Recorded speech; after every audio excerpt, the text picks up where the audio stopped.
కలియుగంలో 950 సంవత్సరాల తరువాత కేరళలోని బిల్వమంగళ స్వామియార్ అనే భక్తుడు నివసించేవాడు. విష్ణువును చూసే అవకాశం పొందడానికి పూజలు ధ్యానాలు చేస్తూ ఉండేవాడు. ఒకరోజు ఆకర్షణీయమైన అందమైన కుర్రాడు తన ఇంటికి వెళ్ళాడు. స్వామియార్ బాలుడి వైపు ఆకర్షితుడయ్యాడు. స్వామియార్ ఆ బాలుడిని చూసి ఆకర్షితుడయ్యాడు మరియు బాలుడిని తన ఇంటి వద్దే శాశ్వతంగా ఉండమని కోరాడు. బాలుడు అతనితో ఉండడానికి అంగీకరించాడు. కానీ ఒక షరతు ప్రకారం, మీరు నన్ను గౌరవించని రోజు నేను అనంతకాడు అనే ప్రదేశానికి వెళ్ళిపోతాను అనే షరతును విధించి, స్వామియార్ ఆ షరతును అంగీకరించిన తరువాత ఆ కుర్రాడు ఆ ఇంటి వద్దనే ఉన్నాడు. తన కొంటె ప్రవర్తనతో ప్రతిరోజు స్వామియార్ని అసహ్యించుకునేలా చేసేవాడు ఆ కుర్రవాడు. ఒకరోజు స్వామియార్ పూజలు చేస్తున్నప్పుడు బాలుడు విష్ణు విగ్రహంతో ఆడుకోవడం చూసి స్వామియార్ ఆ బాలుడిని హెచ్చరించాడు. మరియు వెంటనే ఆ బాలుడు ఇంటి నుంచి బయలుదేరి అనంతకాడుకు చేరుకున్నాడు. ఆ బాలుడిని వెతుక్కుంటూ అనంతకాడుకు చేరుకున్న స్వామియార్ చూస్తుండగానే ఆ బాలుడు ఒక చెట్టులోకి ప్రవేశించాడు. అది వెనువెంటనే 13 కిలోమీటర్ల ఎత్తులో విస్తీర్ణమైన చెట్టుగా మారి కిందకు పడింది. మరియు అది ఖగోళ పాము అయిన అనంతుడిపై పడుకున్న విష్ణువు విగ్రహంగా మారింది. అప్పుడు స్వామియార్ గ్రహించాడు ఆ బాలుడే విష్ణువు అని. తను నిత్యం కొలుచుకునే విధంగా ఒక చిన్న నిష్పత్తిలో కుదించమని భగవంతుని అభ్యర్థించగా వెనువెంటనే ఆ భగవంతుడు 18 అడుగుల ఎత్తులో విగ్రహ రూపాన్ని దాల్చాడు. స్వామియార్ అప్పటి పాలనలో ఉన్న రాజు సహాయంతో ఆ విగ్రహం కోసం ఒక ఆలయాన్ని నిర్మించారు. అదే ఇప్పటి అనంత పద్మనాభ ఆలయం. అనంత పద్మనాభ స్వామి పేరు విన్న వెంటనే మనం విష్ణువుని గుర్తుపట్టలేము, కానీ ఆ ఆలయం లోపల దాచి ఉంచిన లక్షల కోట్ల సంపదను మాత్రం గుర్తుపడతాం. అనంత పద్మనాభ స్వామి నిధి గురించి ఉన్న రహస్యాన్ని వెల్లడిద్దాం మరియు ఈ ఆలయంలో ఉన్న 2 ప్రత్యేక లక్షణాలను కూడా తెలుసుకుందాం. మొదటిది, ఆలయం చెరువు వద్ద బాబియా అనే ముసలి ఉంటుంది. ఇది ప్రపంచంలో ఉన్న ఒకే ఒక్క శాకాహార ముసలి. ఇది బియ్యంతో చేసిన ఆహారాన్ని మాత్రమే తింటుంది. ఈ ఆలయం యొక్క భూమట్టానికి 20 అడుగుల లోతులో ఒక గది ఉంది మరియు అది కాకుండా 6 గదులు వరుసగా ఉంటాయి. అవి ఏ, బి, సి, డి, ఈ, ఎఫ్ అని పిలుస్తారు. వాటిలో ఈ మరియు ఎఫ్ క్రమం తప్పకుండా తెరవబడతాయి. క్రమం తప్పకుండా ఉపయోగించే ఆభరణాలను ఈ గదులలో సురక్షితంగా ఉంచుతారు. సి మరియు డి గదులు సంవత్సరానికి 3 సార్లు మాత్రమే తెరవబడతాయి. పండుగలలో ఉపయోగించే ఆభరణాలను ఈ గదులలో భద్రంగా ఉంచుతారు. ఏ మరియు బి గదులు 150 సంవత్సరాల నుంచి తెరవబడలేదు. 2007లో న్యాయవాది సుందర్ రాజన్ సుప్రీంకోర్టులో ఒక కేసును తీసుకొచ్చారు.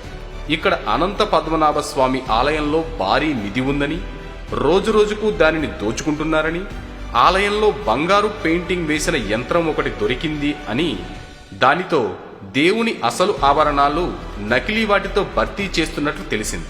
అప్పుడు సుప్రీంకోర్టు అన్ని గదులలో ఉన్న ఆభరణాల వివరాలను సమర్పించాలని ఆదేశించింది. ఇందుకోసం 6 న్యాయవాదులు, ఆర్బీఐ సిబ్బంది, జర్మన్ సాంకేతిక పరిజ్ఞానం ఉన్న శాస్త్రవేత్తలు కలిసి ప్రతి గదిలోని ఆభరణాలను లెక్కించడం ప్రారంభించారు. సిడిఈఎఫ్ గదుల్లో లెక్కించిన తరువాత వారు ఛాంబర్ బికి చేరుకున్నారు.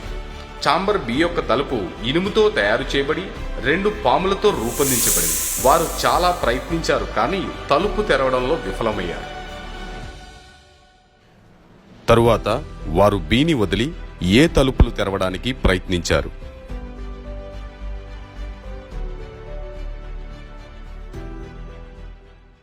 వారు ఆధునిక సాంకేతిక పరిజ్ఞానాన్ని ఉపయోగించి 7 గంటలు నిరంతరం ప్రయత్నించినప్పుడు అది తెరవబడింది. వారు గదిలోకి ప్రవేశించినప్పుడు దుమ్ము తప్ప మరేమీ లేదు మరియు గది శుభ్రం చేయబడింది. అక్కడ భూగర్భంలోకి వెళ్ళడానికి మరో తలుపు కనుగొనబడింది. వారు అక్కడికి వెళ్ళినప్పుడు వారు ప్రపంచంలోని 8వ అద్భుతాన్ని చూడగలిగారు. గ్రాములు లేదా కిలోలు మాత్రమే కాకుండా టన్నుల బంగారం, వజ్రాల బస్తాలు, బంగారు నాణాలు మరియు కిరీటాలతో నిండిన పెట్టెలను చూశారు. బంగారు ఆభరణాల సంఖ్యను మరియు వాటి వివరాలను సమర్పించడానికి వారు 6 నెలల సమయం తీసుకున్నారు. బి కాకుండా వారు ఈ 5 గదులలో 1,20,000 కోట్ల విలువైన నిధిని కనుక్కున్నారు. మరియు ఇది పురాతన ముక్కలుగా ఉన్న వస్తువుల విలువ మాత్రమే. పురాతన విలువను జోడించితే దాని విలువ 10% పెరుగుతుంది. అంటే 12 లక్షల కోట్లు. 12 లక్షల కోట్లు అంటే ఎన్ని సున్నాలుంటాయో తెలుసా? 12 పక్కన 12 సున్నాలు వస్తాయి. మరియు ఒకే బంగారు నాణం విలువ 2.5 కోట్ల రూపాయలు ఉన్నట్లు అనిపిస్తుంది. అంచనా ప్రకారం ఈ గదిలో 50 లక్షల కోట్ల నిధి ఉంది. ఇవి కాకుండా వారు జి మరియు హెచ్ స్టిల్ అనే 2 గదులను కనుక్కున్నారు. ఇవి తెరువబడలేదు. అంటే 3 గదులు ఇంకా తెరవలేదన్నమాట. ఇప్పుడు నిధి ఎక్కడ నుంచి సేకరించారో చూద్దాం. ఇది భగవంతుని అద్భుతం కాదు, లేదా ఒకే రాత్రిలో సృష్టించబడలేదు. మరియు సుమారు 2000 సంవత్సరాల నుంచి నిధిని సేకరిస్తోంది. ఈ నిధిని 5 విధాలుగా సేకరించారు. 1. Gold tax. ట్రావెన్స్కోర్ రాజులు పద్మనాభ దేవునికి గొప్ప భక్తులు.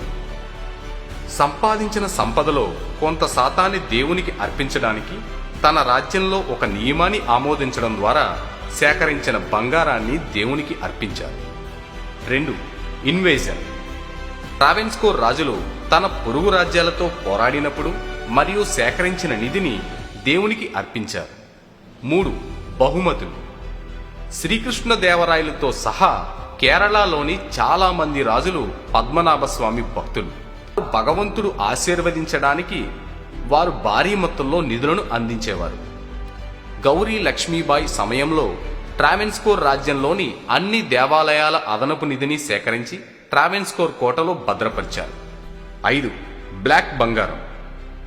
ప్రపంచంలో అత్యధిక మిరియాల ఉత్పత్తి కేరళలో జరుగుతుంది. పెప్పర్కి బదులుగా అదే పరిమాణంలో బంగారం ఇవ్వబడింది. మరియు కేరళ నుంచి ఎగుమతి చేసిన మిరియాల పరిమాణానికి బదులుగా అదే పరిమాణంలో బంగారాన్ని పొందటానికి వారు డిమాండ్ చేసేవారు. ఈ విధంగా 5 మార్గాల ద్వారా బంగారంతో పాటు వజ్రాలను భారీ పరిమాణంలో సేకరించారు. అదేవిధంగా నిధిని చాలా రహస్యంగా దాచడానికి కారణం 1741లో నెదర్లాండ్ మరియు పోర్చుగీస్ ట్రాన్స్కోర్ రాజ్యంపై దాడి చేశాయి. వారు భారీ నిధి గురించి తెలుసుకున్నప్పటికీ మన ప్రజలు వారితో బాగా పోరాడి గెలిచారు.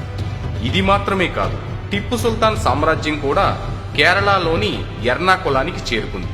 కానీ ఆ సమయంలో ట్రావెన్స్కోర్ రాజు మార్తాండవర్మకు టిప్పు సుల్తాన్తో పోరాడే సామర్థ్యం లేదు. దేవుని నిధిని దొంగల నుండి కాపాడాలనే ఆలోచనతో అతను ఈ 6 గదులను ఏర్పాటు చేశాడు.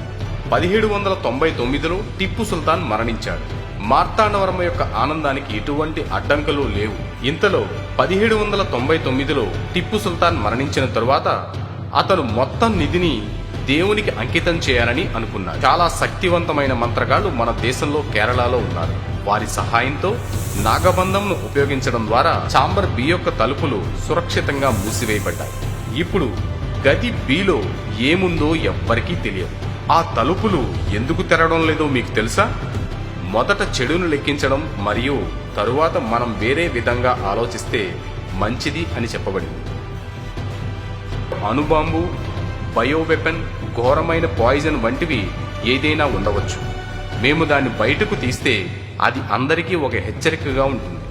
మరొక విషయం ఏమిటంటే, ఎవరైనా తలుపులు తెరవడానికి ప్రయత్నిస్తే వారు మరణానికి శపించబడతారు. సుప్రీంకోర్టులో కేసు వేసిన టిపి సుందర్రాజన్ ఛాంబర్ ఏ తెరిచిన వారంలోనే మరణించారు. ఇది ఆ నమ్మకానికి చాలా బలాన్ని చేకూర్చింది.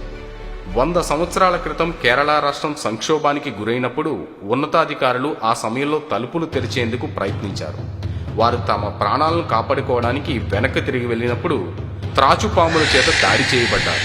అదే సమయంలో సముద్రం నుంచి వింత శబ్దాలు వినిపించినట్లు తెలుస్తోంది. వాస్తవానికి ఈ ఆలయం సముద్రం నుంచి 3.5 కిలోమీటర్ల దూరంలో ఉంది. సముద్రపు తరంగాలు మరియు పాములు బుసకొట్టడం వంటి శబ్దాలు వినవలసి వస్తుంది. దీనితో మనం ఆ తలుపులు తీస్తే అది సునామీకి దారితీస్తుంది, ప్రపంచం అంతమవుతుంది అని చాలామంది చెబుతున్నారు.